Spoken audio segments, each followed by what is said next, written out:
Semar adalah tokoh yang sangat dikenal di bumi Nusantara, terutama di Pulau Jawa.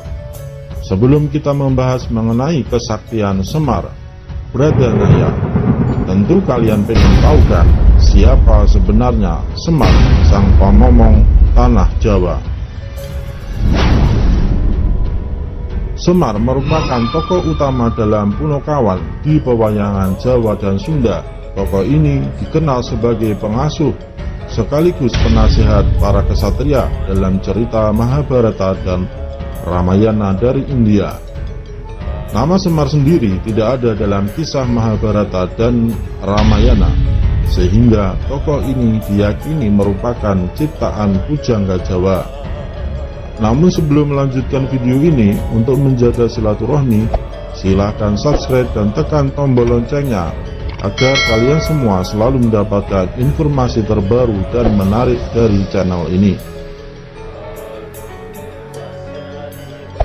Ada pendapat yang mengatakan jika kata Semar berasal dari kata bahasa Arab Ismar, selanjutnya dalam pengucapan lidah Jawa menjadi Semar.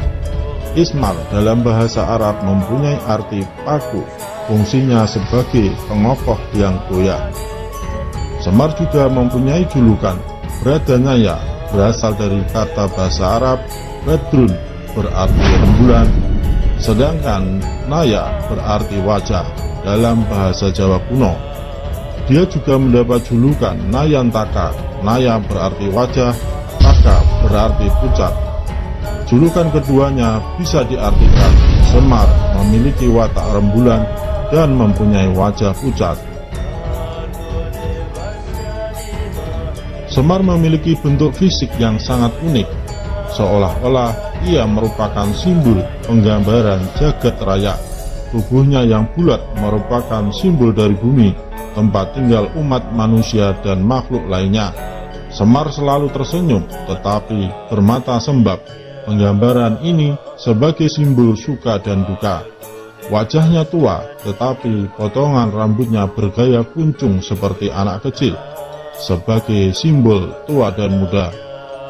Ia berkelamin laki-laki tetapi memiliki payudara seperti perempuan, sebagai simbol pria dan wanita. Ia penjelmaan dewa tetapi hidup sebagai rakyat jelata, sebagai simbol atasan dan bawahan. Menurut sejarawan Profesor Dr. Slamet Mulyana, seperti dikutip dari Wikipedia, tokoh Semar pertama kali ditemukan dalam karya sastra zaman Kerajaan Majapahit berjudul Sudamala. Selain dalam bentuk kakawin, kisah Sudamala juga dipahat sebagai relief dalam Candi Subuh yang berangka tahun 1439. Semar dikisahkan sebagai abdi atau hamba tokoh utama cerita tersebut, yaitu Sahadewa dari keluarga Pandawa. Peran Semar tidak hanya sebagai pengikut saja, melainkan juga penghibur humoris untuk mencairkan suasana yang tegang. Setelah Islam berkembang di Pulau Jawa, pewayangan pun dipergunakan sebagai salah satu media dakwah. Lakon-lakon pementasan seputar Mahabharata dan Ramayana yang saat itu sudah melekat kuat dalam memori masyarakat Jawa digunakan sebagai media dakwah oleh salah satu ulama anggota Wali Songo yang ahli budaya, yaitu Sunan Kalijaga. Dalam pementasan wayang, tokoh Semar masih tetap dipertahankan keberadaannya. Bahkan peran aktifnya lebih banyak daripada dalam kisah Sudamala. Dalam perkembangan selanjutnya, derajat Semar semakin meningkat lagi. Para pujangga Jawa dalam karya-karya sastra mereka mengisahkan Semar bukan sekedar rakyat jelata, melainkan penjelmaan Bathara Ismaya, kakak dari Bathara Guru, raja para dewa. Semar sebagai penjelmaan Bathara Ismaya memiliki kesaktian mandraguna yang tidak tertandingi oleh para dewa, demit, raksasa, apalagi manusia. Meskipun Semar hanya rakyat biasa dan menjadi punakawan para kesatria Pandawa, tapi Semar memiliki kesaktian yang melebihi kemampuan Bathara Guru, rajanya para dewa. Semar selalu bisa mengalahkan kesaktian Bathara Guru yang selalu mengganggu Pandawa 5 saat dalam asuhan Semar. Aji kesaktian pamungkas sebagai senjata paling ampuh yang dimiliki Semar adalah kentut sakti. Kentut berasal dari dalam diri Semar itu sendiri, sehingga senjata ini bersifat dari pribadi Semar dan bukan alat yang dibuat oleh manusia. Senjata ini digunakan bukan untuk membunuh, melainkan untuk menyadarkan.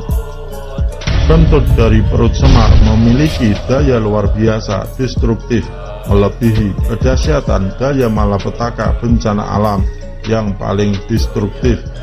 Hanya kentut Semar yang mampu menaklukkan Pisang Geni yang dianggap sebagai tokoh wayang kulit paling digdaya sakti mandraguna.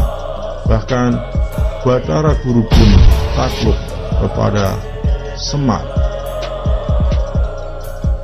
Dalam satu kisahnya, Semar menggunakan senjata kentut saat melawan Resi yang tidak bisa dikalahkan oleh Pandawa 5, di mana ujungnya tidak ada yang kalah, tidak ada yang menang, melainkan semuanya sadar kembali dalam perwujudan semula. Semar sendiri menggunakan senjata kentut ini ketika ia sudah tidak bisa mengatasi masalah dengan senjata lainnya. Demikianlah ilmu kesaktian Semar. Jika kalian suka, silakan subscribe dan tekan tombol loncengnya. Terima kasih.